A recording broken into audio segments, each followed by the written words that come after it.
Hey everybody, and welcome back to R&B Homestead. Today we're going to talk about the 10 basic mistakes that beginner gardeners make. So make sure you hit that subscribe button and also hit the bell notification so that every time that I post a video you're notified. And make sure to give it a thumbs up. So let's get into this video.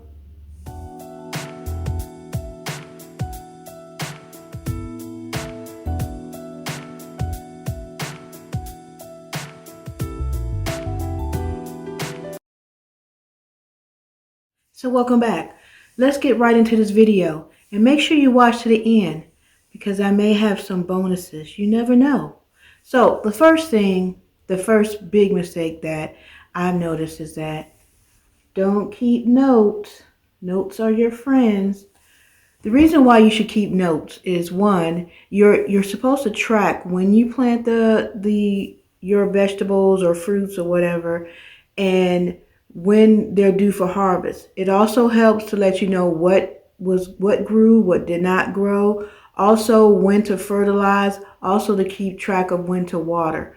All these things are helpful because you can't remember everything. So writing it down helps you make a plan and let you know what steps you are in within that plan. And then next year when you start your garden, you'll have a blueprint and know where you should start. Number 2, not knowing your grow zone. The grow zones are here for a reason. Now, I know we like to think that we can grow whatever, wherever, whenever, and that's just not the case. You have to play by Mother Nature's rules. And the first thing you should know is what your grow zone is. I'm in grow zone 7A, which is in Virginia, but Virginia actually has 2 grow zones along with 7A and 7B, but I'm a 7A. So by knowing your grow zone, you know which vegetables and fruit trees or fruits grow well within your zone. Also, it helps you so you're not wasting time trying to grow something that just is not suitable for your area. For example, trying to grow bananas in Ohio, yeah, not unless you probably got like a 5,000 greenhouse, which most of us don't have. So knowing your grow zone is very, very, very important, which leads to number 3. It's knowing your first and last frost dates. This also is essential. Now, don't get me wrong, with the current weather situation, those dates are not definitive. They move. They're like weathermen.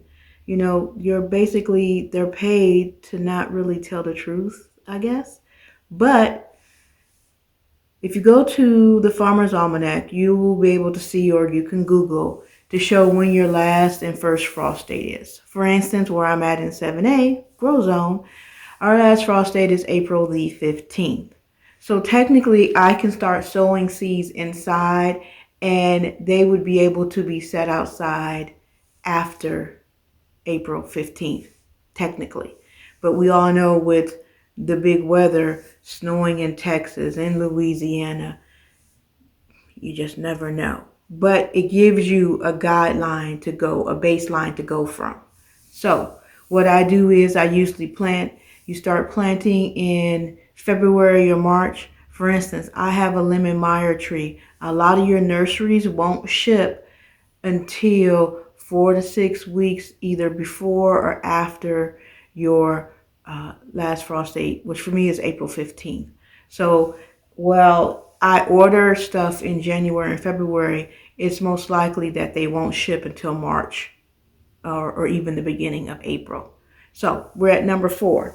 Number 4 is not reading the instructions on the back of the seeds. Please read the instructions. The instructions are there. Now, mind you, gardening is somewhat of a science, but not really. It's also Mother Nature and luck.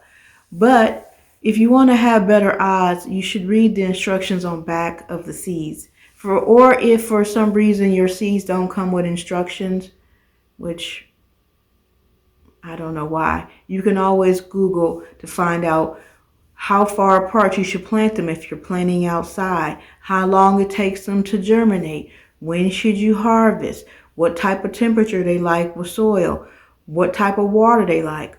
All this information can be found usually on the back of most seed packages. If not, you would have to Google or watch my video for when I plant these things, and I'll be able to tell you.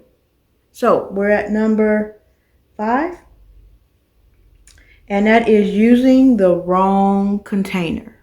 So you cannot use a half-gallon or 1-gallon bucket to grow a watermelon or potatoes. It's just not enough room for the roots and for you to get enough harvest. If you're like me and you're dealing with limited space, you have to be mindful of the containers you use to grow your fruits and vegetables. For instance, if you go back to my blueberry plant, you notice that I took it out of a smaller pot and put it in a larger pot. That pot that I'm using, I think it was about 3 or 5 gallons, but that lets me temper the actual size that blueberry bush will get. Now, if I put it in a bigger pot, I'll allow it to get bigger. But again, I'm dealing with a limited amount of space. But I also have to make sure that I at least give it a pot where it can grow and produce the fruits. So you should always be mindful of what container you're putting your vegetables and fruits in to ensure that they have enough room to grow. Like, I would not recommend using anything less than a 5-gallon bag to do potatoes or sweet potatoes in. Most people say 10. But again, depends on how much fruit and vegetables you're trying to grow. Next, you're looking at the spacing of the plant. Okay, so if you're planting outside and you have acreage to plant outside in your garden, you have to be mindful of how you are planting your vegetables and fruits, as far as how far you're planting them far from each other. And this goes back to reading the instructions on the back of the seeds, or Googling how to grow whatever you're looking to grow, or checking out my videos. But if you're growing outside, for instance, they say that when you're growing corn, you want to put them at least 3 to 4 inches apart from each other. So inches from each other. So you're not growing right on top of each other. So you're giving the roots enough space to branch out, but also you're giving enough spacing in between each plant so they can actually grow and produce whatever fruit or vegetable you're looking at. So make sure that you're giving each plant the right amount of space to grow and produce. Your next one is ignoring the plant requirements. So, plant requirements. Some plants like direct sun. Some plants grow in shades. Some herbs, they do wonderful in shades. Some plants grow in cooler weather. You have to pay attention to what each vegetable and fruit needs. Can't make up your own rules. I mean, I guess you could, but then you can't be disappointed if nothing grows. So if you have something like blueberries, blueberries like sunlight.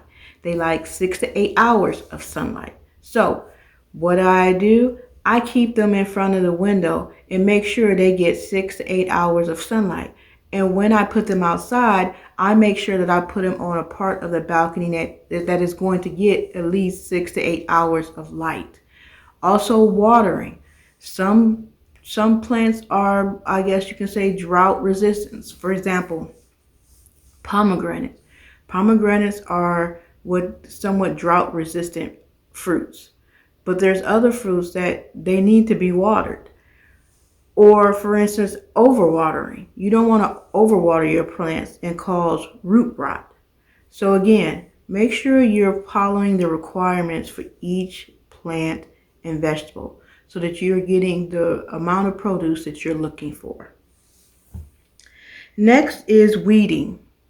Okay, I know some people don't like to get their hands dirty, but you're gardening in dirt. You have to weed your plants. Weeds will go around your plants, take all the nutrients, and sometimes kill your plants, sometimes promote infestation by certain bugs or insects. So you want to make sure that if you are growing outside, that you weed around your vegetables and your plants, your flowers, just for look purposes, but also to make sure they grow healthy and produce the product that you're looking for. Next is over or under watering. Now remember that if you overwater plants, they can get root rot and die. If you underwater them, they will die and or not produce the fruit or vegetable you're looking for. So I would suggest always Googling and monitoring the water. The way you can test water, and for containers, is if you take your finger and put it in the dirt. If you go down 3 to 4 inches and that dirt is dry, you would most likely want to water your plant because it is dry. But if your soil is moist up to that point, then your plant really doesn't need to be watered. So most plants need to be watered at least once a week. Unless you're in certain grow zones, you need to know your grow zones, where you're outside and it's hot, and so the water automatically evaporates really quickly. So again, you have to be mindful of the watering of your plants, but you don't want to overwater them and kill them. And number 10, fertilizing your plants. A lot of people do not fertilize. And you fail to realize when you're putting your vegetables and plants and you're sowing the seeds inside, especially in containers, that potting soil has no nutritional value. So you have to put your worm casting, your blood meal, your citron, your berry thyme, all your vegetables and trees and fruits need to be fertilized. And you need to make sure that you're fertilizing them correctly. There's all types of fertilizers, from organic to non-organic. I personally prefer organic because, again, I have so many allergies. I need to know what is going onto my food. So when you're dealing with organic fertilizers, you have fertilizers that you have to wet to use, or you can use coffee grinds, you can use eggshells. There's all types of ways to fertilize, but you have to be mindful. So that means you may want to go to one of your box stores or nurseries and get a meter that can tell you the pH level of your soil, or like for instance, I have one that not only tells the pH balance, but it also tells if the soil is dry. It's a water meter that you just put in the soil, and it tells if you don't want to use your finger. So these are ways that you can tell, why your plant is dying. The leaves are turning yellow, or whatever it may be. You're not getting any fruit. You may not be feeding the plant.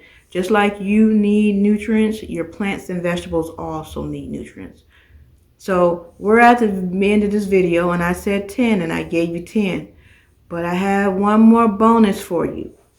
And that bonus is mulching. Now, a lot of people forget about mulching. They transplant their plants outside or leave them in containers, but they forget about the mulch. Mulch is just as important as fertilization. For instance, I tell people all the time, when you're doing your blueberries, you want to put a layer of mulch around the blueberry, because it will actually help keep in the moisture. So you can use mulch as pine wood. You can use you can get some trees and shred. You can go to nurseries and they will give you mulch. Mulch is actually pretty much kind of inexpensive. You can get a huge, 50-pound bag for $5-10, depending on what box store you go to. So mulching is very important. You want to look at what mulch actually works best for what type of vegetable or fruit you're using. For example, a lot of people suggest using the pine to mulch around your trees to help with moisture. But again, it's all about what you think. But mulching is one of those things that you need to research and find out which one is best for which vegetable and which plant you're growing. So, like I said, we reached the end of this video. If you have any questions, any comments, make sure you leave them below. Make sure to hit that subscribe button and the bell notification, so every time I post a video, you're notified. Make sure to give them that thumbs up and share. Until next time, see you later.